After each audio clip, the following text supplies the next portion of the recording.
Lagi kepikiran karena gagal bayar di aplikasi 360 kredit dan takut tiba-tiba DC lapangan nongol depan rumah? Santai, tarik napas dulu. Sekarang kita bahas bareng-bareng, biar lo nggak nebak-nebak sendirian dan bisa ambil keputusan yang lebih tenang. Jadi gini, baru-baru ini gue dengar kabar yang katanya 360 kredit mulai ngirim debt collector lapangan buat nagih utang. Buat lo yang lagi gagal bayar di aplikasi ini, pasti langsung jantung deg-degan. Tapi, sebelum buru-buru nyari tempat persembunyian di pegunungan, mending kita lurusin dulu faktanya satu-satu, biar lo paham betul situasinya dan nggak gampang ketakutan sendiri. Pertama, lo harus tahu bahwa 360 kredit itu termasuk aplikasi pinjol legal yang udah terdaftar resmi di OJK. Jadi, semua proses dan aturannya tunduk sama regulasi resmi. Bukan sembarangan kayak pinjol ilegal yang sering ngasih ancaman dan sebar data seenaknya. Namanya emang agak sangar, 360 kredit, tapi di balik nama itu, mereka tetap harus patuh sama aturan main yang udah ditetapin pemerintah lewat OJK. Jadi, soal penagihan pun mereka nggak bisa main asal kirim DC sembarangan. Nah, dari pengalaman orang-orang yang pernah gagal bayar di aplikasi ini, sampai sekarang belum ada bukti nyata yang nunjukin kalau mereka kirim DC lapangan ke rumah. Banyak banget yang udah nunggak berbulan-bulan, bahkan ada yang lebih dari setahun, tapi tetap aman gak ada DC yang nongol. Meski begitu, bukan berarti lo bisa leha-leha juga. Bunga dan dendanya tuh kadang bisa bikin ngelus dada. Contohnya, lo pinjam 1 juta.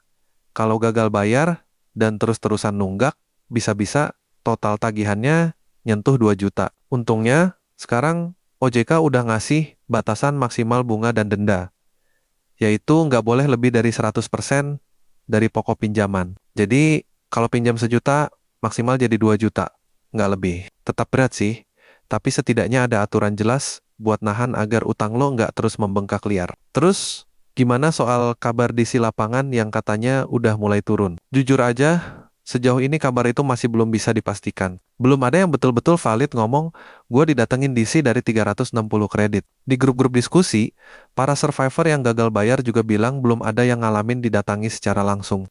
Jadi, buat sekarang, posisi kita masih di zona abu-abu antara iya dan enggak. Tapi karena ini pinjol legal, secara hukum mereka punya hak buat kirim DC kalau emang perlu. Jadi waspada boleh, tapi panik berlebihan. Nggak perlu.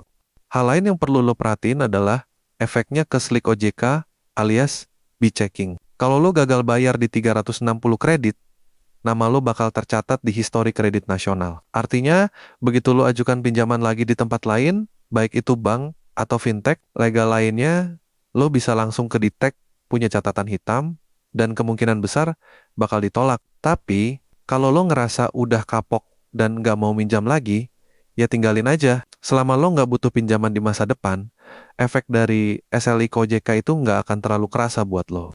Nah, satu hal penting lagi nih, karena 360 kredit itu pinjol legal, mereka nggak boleh asal sebar data pribadi lo. Kalau ada yang ngaku-ngaku dari mereka dan mulai ancam-ancam mau sebar data atau ngomong kasar, lo jangan langsung takut. Bisa jadi itu cuma taktik psikologis, biar lo panik dan buru-buru bayar. Kalau udah sampai intimidasi, catat, screenshot, dan laporin aja ke OJK atau ke AFP, mereka bisa kena sanksi kalau terbukti melanggar aturan. Jadi intinya, kalau lo lagi gagal bayar di 360 kredit, langkah terbaik itu adalah tetap tenang dan susun strategi pelan-pelan. Nggak usah maksa bayar kalau memang belum mampu, tapi jangan juga didiemin tanpa rencana.